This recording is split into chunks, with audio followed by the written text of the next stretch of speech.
que você define o presidente? A pergunta é uma pergunta comum a todos os candidatos. Se eleito presidente do PT, como o senhor vai tratar a questão da reforma política? O primeiro a responder é o candidato Marcos Socorro.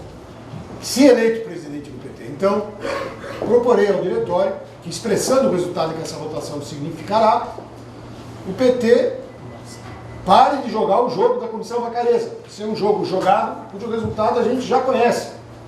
É o jogo do presidente do Congresso, aquele Alves, que está há 42 anos no Congresso e que não quer reformar coisa alguma, no que ele é respaldado por ninguém menos que o vice-presidente da República. Então são obstáculos grandes, obstáculos que alguns debatedores ao longo do debate, eu acho que subestimam. Porque é certo que nos últimos 10 anos houve melhoria das condições de vida no Brasil. Isso é indiscutível, os dados mostram. Mas eles não são produto como fossem benesses de um governo de coalizão, senão que são conquistas do movimento social, ilimitadas, bem limitadas. A prova que elas são limitadas deram nas ruas em junho. Qualquer irrupção que surpreendeu a todos, vamos dizer, uns mais, outros menos, porque se estava querendo aquilo que se prometeu: educação, saúde, transporte. E naturalmente veio a ideia de que com essas instituições não é possível dar mais, porque elas são limitadas pelos partidos políticos a instituídos. O PMDB é o partido do sim senhor da ditadura, é o mesmo. É a continuidade dos políticos que governam como a gente sabe que governam. E aliados com ele nós não vamos fazer reforma política. Por isso eu saúdo aqui um clima geral, quase unânime, a favor de uma reforma política. Né? Todo mundo quer mudar. O presidente do partido, o secretário-geral do partido, querem mudar. É verdade que eles tiveram oportunidade antes de também ajudar a mudar, mas não tem problema. Todos queremos mudar. Agora, para mudar, eu quero que me digam claramente, sim ou não, vamos continuar a aliança nacional com o PMDB. Porque se não continuar, não vai ter reforma política, a não ser uma reforma pífia. O Rui anunciou que vai ter um plebiscito aí. O problema do plebiscito é que quem escreve a pergunta escreve a resposta. Qual é a pergunta que vai ter no plebiscito? Bom, já sorteei aqui. O candidato Rui Falcão pergunta ao candidato Marcos Socorro. Socorro, tem surgido na imprensa e no CAD também denúncias sobre a formação de um grande cartel aqui no estado de São Paulo, com ramificações no governo Arruda em Brasília, que teria resultado, inclusive, em pagamento de propina para membros do PSDB e de outros partidos a ele ligados. O que você acha dessas iniciativas de denunciar o cartel e fazer uma CPI na Assembleia Legislativa e no Congresso Nacional? Olha, acho louvável que se instale uma CPI. No caso da Assembleia Legislativa de São Paulo, vai ser até surpreendente, visto o controle histórico que o Alckmin tem sobre a Assembleia. Mas eu acho que a gente deveria, para além disso, discutir os mecanismos que permitem que no Brasil, só 6 anos depois de uma denúncia ter sido feita, e se eu entendi bem, por causa de um diretor que não resolveu não fazer o jogo dos outros membros da Siemens, ficássemos sabendo, como eu fiquei sabendo nesse domingo, que as políticas das multinacionais no Brasil são decididas, no caso da Siemens, na Alemanha. Há diretores brasileiros, há uma prestação de contas formal às instituições do Brasil, mas tem lá uma caixa preta, né? Tem lá um secretário, um tesoureiro, que ele se relaciona diretamente com a matriz na Alemanha. Quero crer que não deve ser diferente de outras multinacionais. Me pergunto, então, se não seria o caso de, com base, inclusive no que uma CPI pudesse apurar, no senhor colocasse o problema, né, no controle sobre a atividade das multinacionais. Eu quero crer que a gente encontraria mais de um motivo para colocar em questão algumas delas, como, por exemplo, para dar um exemplo apenas, a Chevron, aquela que provocou aquele acidente desastroso no litoral do Rio de Janeiro, na exploração de petróleo, e que segue impune, porque passados os meses, criado o escândalo, com o CPI ou sem, as multinacionais continuam saqueando o país. Então eu quero crer que a gente deve dar um passo mais. Primeiro, a nossa bancada na Assembleia Legislativa, muito antes que esse escândalo viesse a público, já vinha denunciando as manobras e o uso de dinheiro público mal utilizado, seja no metrô, seja no sistema ferroviário aqui do Estado. O deputado Simão Pedro e outros deputados da nossa bancada pediram já por 5 vezes a instalação de CPI. Isso não ocorre por causa do domínio que o PSDB mantém sobre a Assembleia, embora proclame transparência, defesa da ética a todo momento, que não passa de conversa da boca para fora. Acho importante que a gente possa ter um controle maior sobre a atividade de empresas estrangeiras no Brasil e retomar, inclusive, um debate dos anos 60, que é o mecanismo mais efetivo de controle das remessas ao exterior.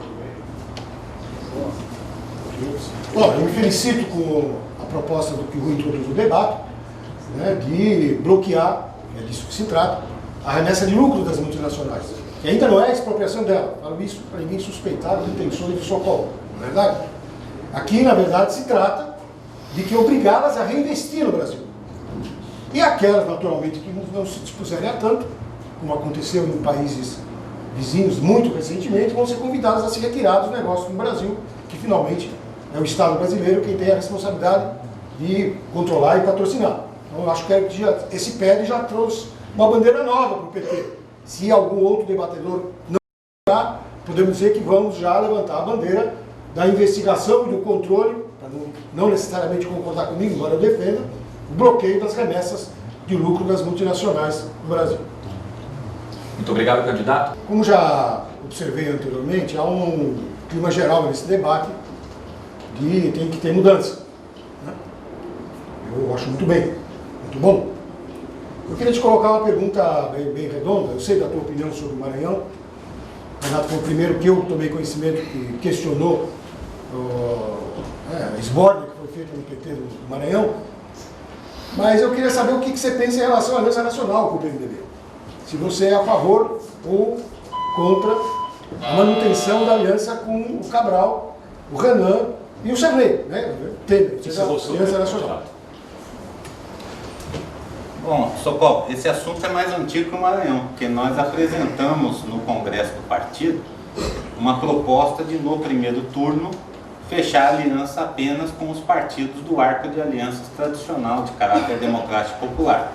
Portanto, nós fomos derrotados no Congresso passado em relação ao tema da política de alianças. Mas também nós fomos derrotados numa outra questão fundamental, que implica, por exemplo, na legitimação da intervenção do PT Nacional sobre o encontro estadual do Maranhão, que foi a resolução do último Congresso de centralizar nacionalmente as alianças do PT. Algo que contraria, na minha avaliação, a tradição de que os estados podem deliberar as políticas de aliança à luz das diretrizes nacionais do PT. Naquela oportunidade, os delegados do Congresso deliberaram. Eu defendi a posição tradicional do PT.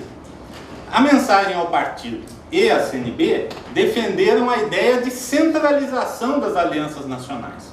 É um erro. Acho que, inclusive, devemos mudar essa posição. Peço aqui ao Paulo, inclusive, que nós possamos debater esse assunto no PED, porque estamos elegendo delegados e delegadas ao 5º Congresso do PT. O que legitimou a intervenção no Maranhão foi uma opção feita pela centralização e pela aliança com o PMDB. Porque o que o encontro do Maranhão decidiu estava no leque da tradição do PT, estava em fazer o apoio à candidatura do PCdoB com participação do PDT, do PSB e de outros partidos. Portanto, não fugia do marco nacional da política de alianças. O que nós podemos ter agora é o retorno à posição anterior. E eu espero que nós tenhamos delegados e delegadas em número suficiente para dar aos estados o poder de, dentro das diretrizes nacionais, definirem a sua política de aliança para 2014. Muito obrigado, deputado. Bem, concordo com muita coisa que o Renato disse, mas, fraternalmente, Renato, fiquei decepcionado.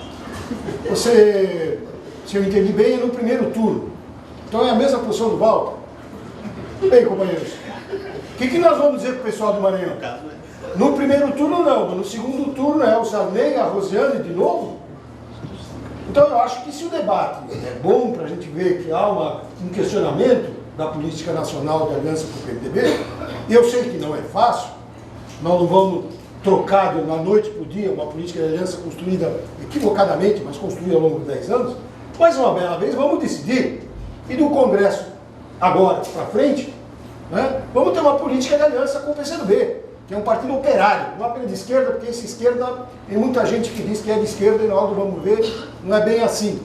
E vamos tratar de atrair setores populares que existem no PSB, no PDT, porque no Brasil grande, né, inclusive muitas vezes por causa da política interna do PT, há pessoas que não encontram o seu espaço. Então acho que essa seria uma boa resposta aos companheiros. Muito obrigado, candidato.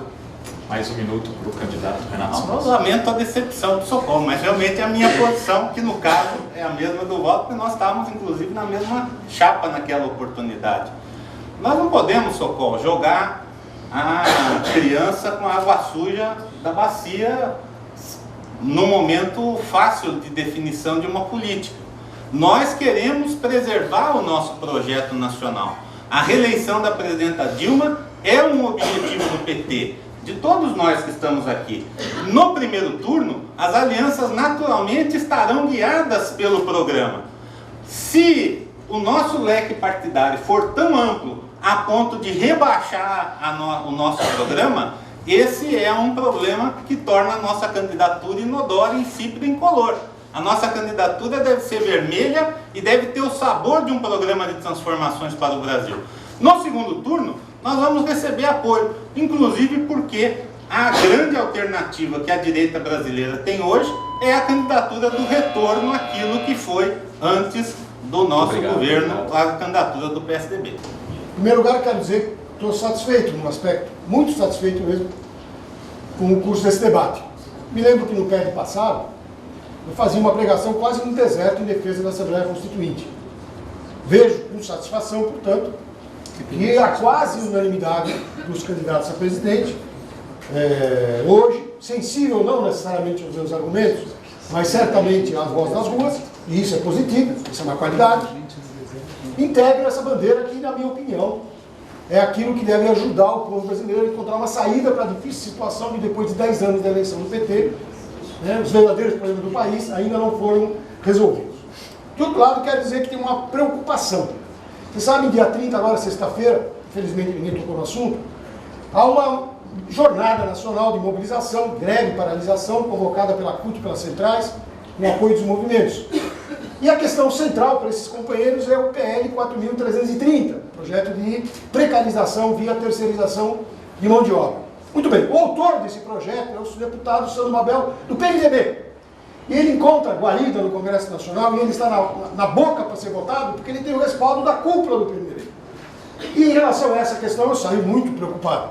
Porque com a direção do partido tergiversando sobre a questão da necessidade que já passou da hora de recompor a política de aliança sem acordo nacional com o PMDB, sobre isso eu vejo que ainda vai ter muita discussão para ser feita.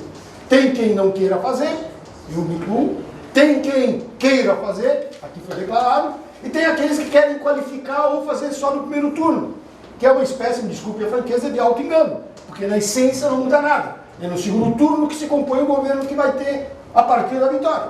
Então nós queremos governar, sim ou não, com a cúpula do PMDB? Eu acho que não, e a história já deu argumentos. E para terminar, quero dizer que, bem, muito obrigado porque o tempo nem me permitiria. Eu queria, antes de encerrar aqui o programa, agradecer aos trabalhadores do Linha Direta que fizeram a transmissão, agradecer ao Antônio Assis em nome de todos, agradecer ao Sidão, que é o secretário estadual de comunicação aqui do PT, e que em nome dele agradeço a todos que organizaram o debate, agradecer os jornalistas e comunicadores aqui presentes que participaram aqui da cobertura e em especial aos internautas que estão acompanhando e que devem ter ultrapassado os 12 mil, alguém estava desejando que chegasse aos 13 mil.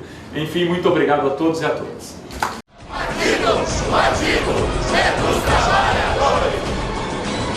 Aqui, você define o presidente.